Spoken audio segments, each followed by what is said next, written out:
dari berbagai elemen UKM hadir, selalu saja sering bertanya ke saya, Pak Kris, saya mau ekspor ini ke pasar Australia. Produk apa yang ngetren di sana?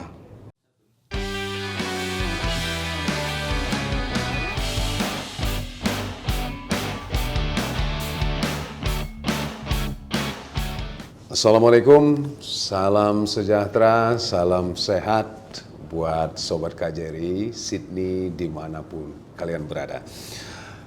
Saya harap kondisi teman-teman dalam keadaan sehat selalu ya, karena ini merupakan sebuah anugerah yang luar biasa, salah satu anugerah yang luar biasa dari Tuhan Yang Maha Esa, sehingga kita dapat beraktivitas dengan baik.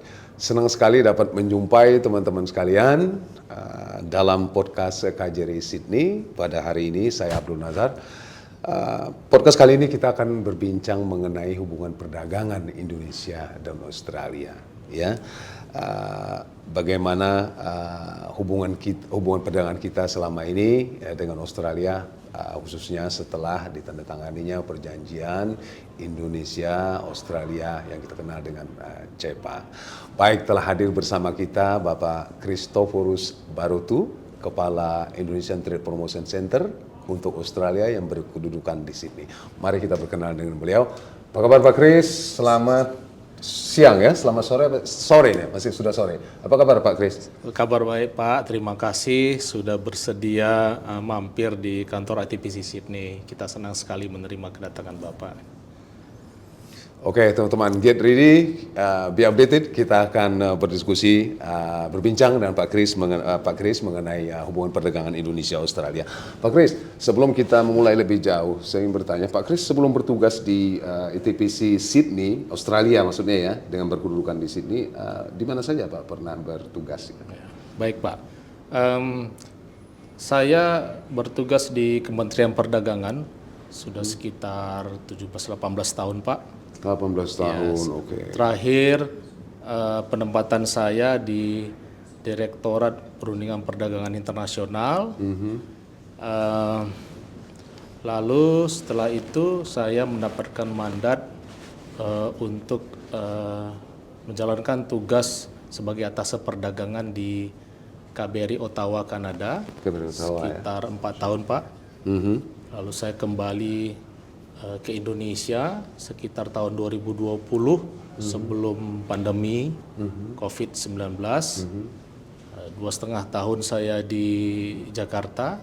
Setelah itu saya mendapatkan kepercayaan dari pemerintah Indonesia untuk menjalankan amanah sebagai Kepala ITPC Sydney di Australia sejak Oktober tahun 2020. Berarti sudah berapa tahun Pak di sini Pak? 1 tahun 4 bulan lah. Terpenting senang Pak di sini ya?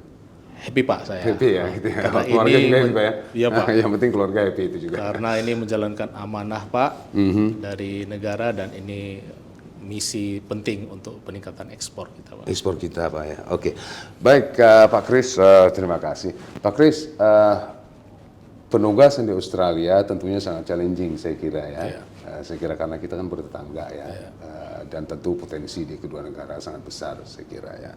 Nah Pak Chris, apa saja yang dilakukan sebenarnya oleh ITPC di Sydney ini dalam rangka mendorong perdagangan Indonesia Australia itu? Apa saja sih visinya, misinya, apa itu yang ingin dicapai di sini Pak Chris? Kantor Indonesian Trade Promotion Center atau yang dikenal dengan ITPC Sydney ini Pak merupakan bagian dari Kementerian Perdagangan, wakil perdagangan Indonesia di luar negeri. Nah, misi dan visi ITPC sini adalah menjalankan tujuan untuk mempromosikan produk-produk Indonesia ke pasar Australia. Apa itu produk-produk Indonesia? Adalah produk-produk yang dihasilkan di Indonesia yang merupakan produk asli Indonesia. Semua produk kecuali gas oil dan juga weapon Pak. Itu dikecualikan. Itu tidak menjadi ranah dari strategi ekspor produk Indonesia ke pasar Australia Pak. Jadi ruang lingkupnya itu sebenarnya ini Pak ya. Apa artinya? Bagaimana mengupayakan sehingga produk-produk Indonesia bisa menembus pasar Australia. Australia ya. Gitu ininya ya. Baik. Pak Kris, dalam beberapa tahun terakhir ini kan, kalau nggak salah tahun 2020 ya, kita sudah menandatangani namanya IACEPA itu ya. Ya.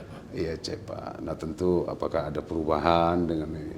Nah sekarang boleh digambarkan Pak Kris kira-kira bagaimana perkembangan perdagangan Indonesia Australia saat ini? Ya, kita memang sudah menandatangani dan meratifikasi dan mengimplementasikan Implementasikan. Nah, itu penting perjanjian IACEPA itu 5 Juli 2020. Melalui skema perjanjian IACEPA ini, Indonesia mendapatkan keuntungan benefit 0% untuk import duty di Australia, Pak. Jadi setiap produk Indonesia yang masuk ke pasar Australia itu bebas import duty, Pak. 0%. Okay. Nah, ini yang menjadi tantangan bagi para pelaku usaha kita, bagaimana para pelaku usaha kita bisa meningkatkan kualitas produknya, memenuhi standar dan regulasi importasi produk di Australia, dan memanfaatkan preferensi klaim import duty 0% ini. Dan ini menjadi keuntungan bagi Indonesia, memperbesar peluang produk Indonesia untuk masuk ke pasar Australia, Pak. Oke. Terus peluang-peluang yang nyata apa Pak sekarang itu, produk-produk kita yang sudah kelihatan bertambah masuk gitu ke sini? Ya. Beberapa produk yang kita tanggarai, Pak, seperti produk-produk yang merupakan produk perkebunan, kopi, teh, tekstil kita, footwear juga. Ini banyak kita temukan di pasar Australia, Pak. Pasar Australia. Dengan memanfaatkan skema perjanjian IACEPA ini. Namun kita akui memang kita perlu waktu untuk bisa mensosialisasikan secara keseluruhan kepada seluruh para pelaku usaha kita terkait dengan perjanjian IACEPA ini, karena belum semua para pelaku usaha kita aware terhadap perjanjian IACEPA ini, Pak, dan dalam rangka memanfaatkan keuntungan import duty 0% ini. Tapi kita sudah lakukan sejak sebelum perjanjian IACEPA ini dijalankan. Kita sudah sounding, Pak, dan ini kita butuh waktu untuk bisa secara komprehensif, secara terprogram dan gradual kita akan lakukan lebih luas lagi diseminasi kepada para pelaku usaha kita, Pak. Oke, jadi ada perlu masif ini Pak ya, supaya pengusaha kita juga aware bahwa kita punya kesempatan begitu ya, dengan fasilitas yang luar biasa diberikan oleh perjanjian di kedua negara ini. Gitu. Kalau boleh saya tambahi, Pak, sedikit, itu perjanjian goods barang. Untuk perjanjian jasa kita memiliki peluang untuk bisa mengekspor produk services kita untuk jasa nursing, keperawatan, dan juga tenaga IT. Seperti Bapak tahu, kita melimpah memiliki tenaga-tenaga profesional nursing keperawatan di Indonesia, dan juga tenaga-tenaga IT kita di Indonesia. Namun, kita harus bisa mengupgrade dan memiliki kualifikasi, menyesuaikan kemampuan tenaga-tenaga profesional nursing kita dan IT kita terhadap standarisasi yang berlaku di Australia. Dan saya yakin ini bisa kita lakukan di bawah skema perjanjian IACEPA ini. Langkah-langkah ini sudah mulai, Pak ya? Langkah-langkah ini sudah kita mulai inisiasi, Pak, melalui program diseminasi dan melalui program memberikan pelatihan-pelatihan kepada sejumlah tenaga-tenaga profesional nursing Indonesia dan tenaga-tenaga IT. Dan kita juga sudah mencoba menghubungkan dengan para penyedia jasa kerja di Australia untuk tenaga nursing dan juga tenaga IT profesional kita, Pak. Oke, baik. Berarti ini Pak ya, apa artinya ini sudah disosialisasikan dan masyarakat sudah mulai aware tentang ini ya. Pak, masih kita berbicara mengenai IACEPA ini tadi. Ini apakah bisa juga kita manfaatkan, Pak, dalam rangka misalnya kita membutuhkan produk atau jasa di Indonesia yang sebenarnya kita scare gitu di sana. Ada golongan, ya, ada kurang kita di sana. Nah, apakah ini juga bisa berbalik seperti itu, Pak? Artinya kita manfaatkan, misalnya kita mengimpor produk yang sebenarnya memang kita butuhkan di sana, sehingga dengan fasilitas khusus juga. Apakah mungkin juga seperti itu? Ya, beberapa produk yang kita tidak hasilkan atau malah sedikit kita hasilkan seperti gandum, wheat Pak, itu kita impor dari Australia. Oke. Sapi juga karena untuk kebutuhan domestic consumption kita. Ini apalagi mendekati Ramadan nih Pak. Betul. Nah, itu kan Ramadan hari raya ini lumayan. Ini. Nah, tapi dengan perjanjian perjanjian skema IACEPA ini, importasi itu bisa kita ubah menjadi bentuk kerjasama dengan pihak Australia. Nah, Misalnya? namanya prinsip economic powerhouse yang dikenal dalam perjanjian IACEPA. Oke. Misalnya sebagai ilustrasi nih Pak, ya kita import gandum karena memang kebutuhan kita akan gandum. Kita import gandum dari Australia, ya. Lalu pihak Australia kita attract investasi untuk pabrik gandum di Indonesia. Oke. Lalu gandum yang diimpor ini diolah kerjasama antara Indonesia dengan Australia, dan hasil pengolahannya ini bisa kita ekspor ke dunia ketiga, ke negara lain. Ini yang powerhouse jadinya ya? Ya, menjadi bahan makanan untuk keperluan negara lain. Contoh Indomie. Nah, ini kan suatu bentuk kerjasama unik yang hanya dikenal dalam perjanjian IACEPA Pak. Dan menurut saya ini juga bisa nanti ditingkatkan untuk produk-produk lain seperti electric vehicle dan sebagainya, Pak. Oke, ya. Berarti banyak sekali nih Pak ya manfaatnya dengan IACEPA ini membuka peluang yang luar biasa ya bagi kedua belah pihak ya, Benar, Indonesia Pak. dan Australia. Benar, Pak. Indonesia bisa memenuhi kebutuhan-kebutuhan yang kita source-nya kurang itu di sana ya. Sementara kita memiliki kesempatan untuk ekspor dengan biaya masuk itu 0% gitu ya Pak Kris. Oke, baik Pak Kris. Tadi disebutkan bahwa IACEPA ini kan memberikan peluang sebanyak mungkin, semaksimal mungkin bagi pada pelaku usaha kita. Nah, Pak, saya ingin coba kaitkan dengan UMKM kita. UMKM kita. Nah, pasar Australia ini kan lumayan bagus ya untuk UMKM kita.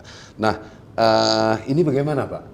Selama ini apakah memang sudah dimanfaatkan dan bagaimana daripada pihak ITPC ini dalam rangka menarik daripada UMKM kita untuk bisa melakukan ekspor ke Australia?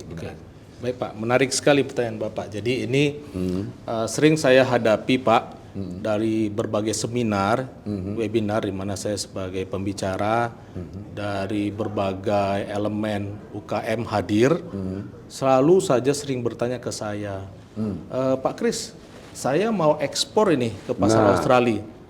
Produk apa yang ngetren di sana? Nah, sering sekali Pak, saya katakan begini, mengekspor produk itu bukan seperti bermain bola. Kemana bola pergi, ke situ dikejar. Yang saya tekankan adalah, yang paling penting adalah, Bapak punya produk apa misalnya? Kopi, kualitas produk kopi itu diperhatikan dan ditingkatkan. Lalu pahami regulasi dan technical regulation dan juga standarisasi yang ada di pasar Australia. Contoh, bagaimana packagingnya, bagaimana peraturan tentang labelingnya.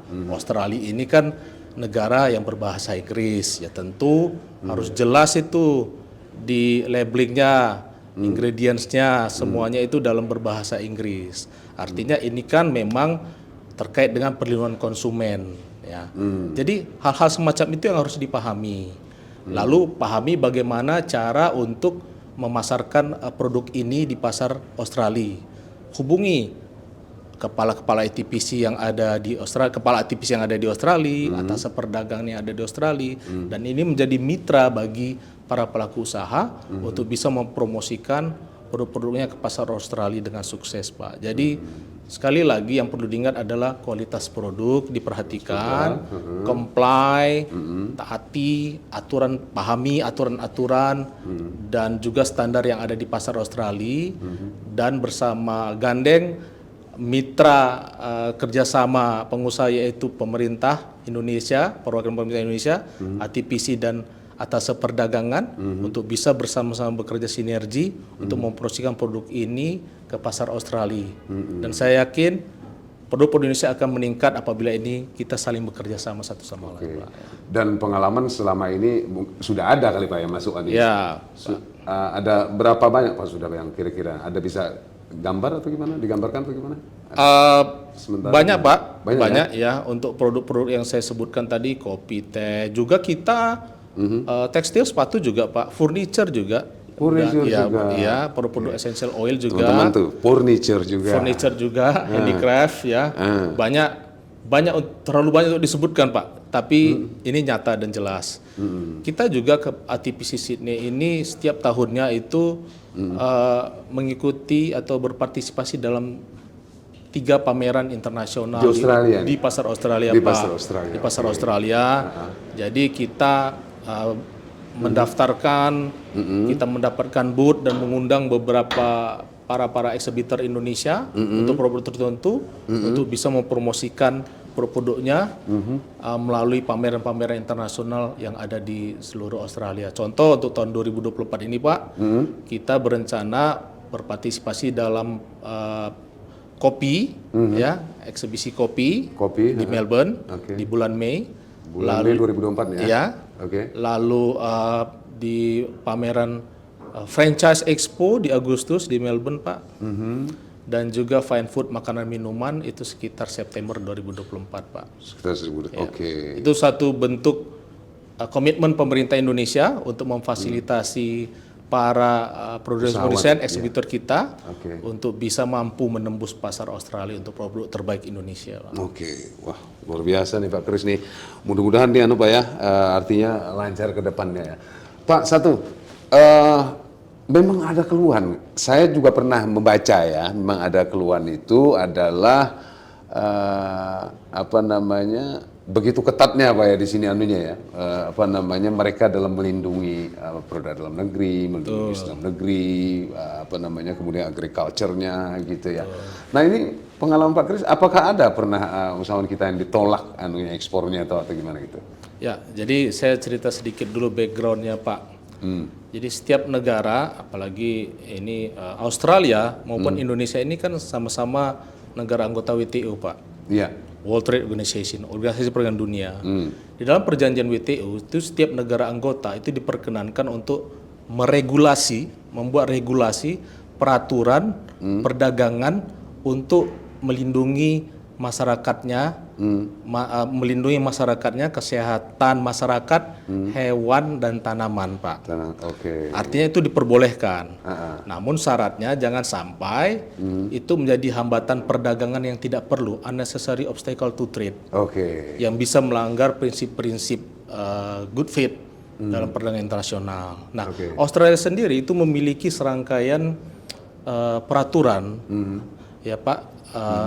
Terkait untuk perlindungan kesehatan manusia, hewan dan tanaman untuk importasi produk yang masuk ke pasar Australia. Ya. Pernah sekali contoh ada salah satu pelaku usaha Indonesia itu mengirim makanan yang terbuat dari ikan, Pak.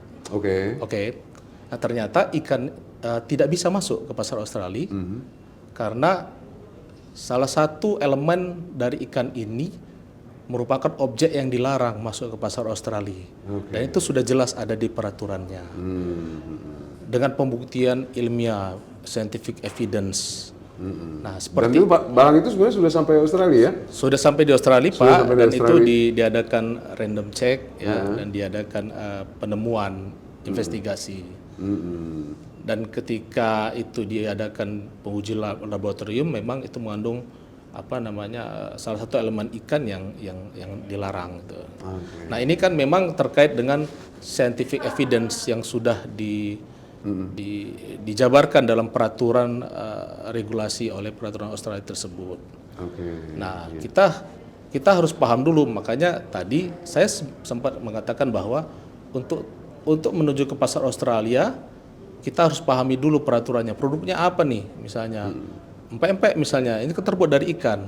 Kita lihat peraturan di pasar Australia untuk produk yang terbuat dari ikan. Kerupuk ikan pun itu merupakan elemen yang terbuat dari ikan, Pak. Dan Lalu ini harus bisa kita masuk, pahami. Ya, harus kita pahami dia gitu kan. oke. Ikan tenggiri, ikan yang lainnya gitu masuk dalam kategori yang dilarang nggak? Nah, kita harus menyesuaikan dengan peraturan technical regulation yang ada di sini, Pak. Perjanjian IAC, Pak, itu mengatur masalah import duty. Import duty, Pak.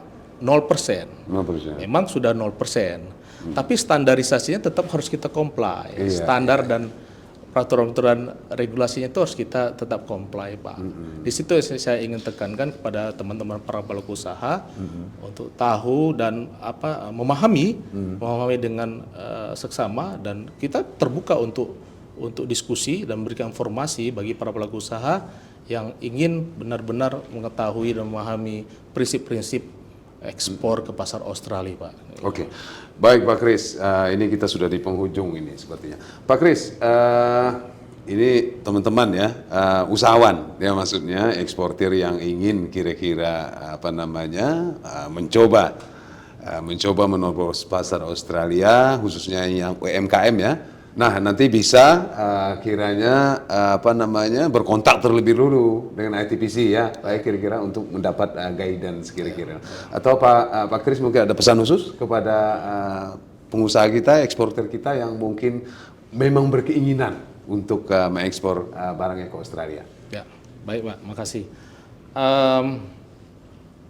Teman-teman pengusaha Indonesia, kami ada karena untuk melayani teman-teman para pelaku usaha Indonesia di Australia ini, dan kami berkomitmen untuk membantu peningkatan ekspor produk Indonesia melalui kerjasama dengan para pelaku usaha, teman-teman pelaku usaha Indonesia nasional.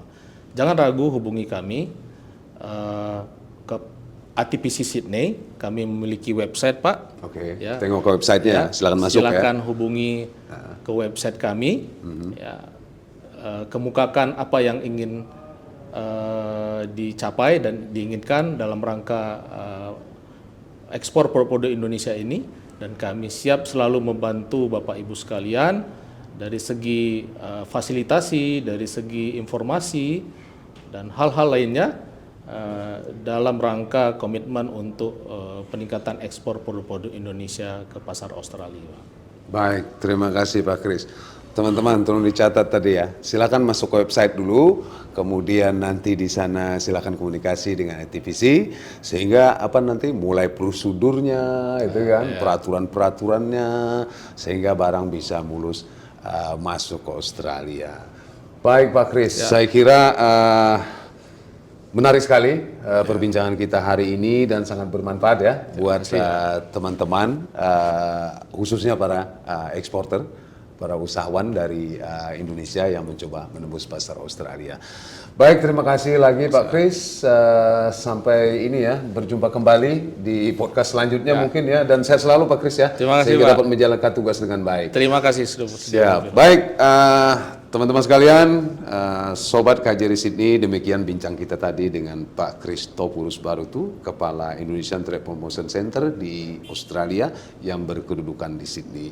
Sudah sangat jelas tadi disampaikan oleh Pak Kris bahwa potensinya sangat ada ya untuk mengekspor barang ke Australia. Namun yang terpenting adalah dari sisi kualitas produk, kemudian aturan-aturan yang harus dipatuhi, dan Pak Kris tadi yakin bahwa barang atau produk tersebut bisa masuk Australia, baik barang ataupun jasa ya Pak Kris ya. Nah, semoga ini nanti bermanfaat buat teman-teman sekalian.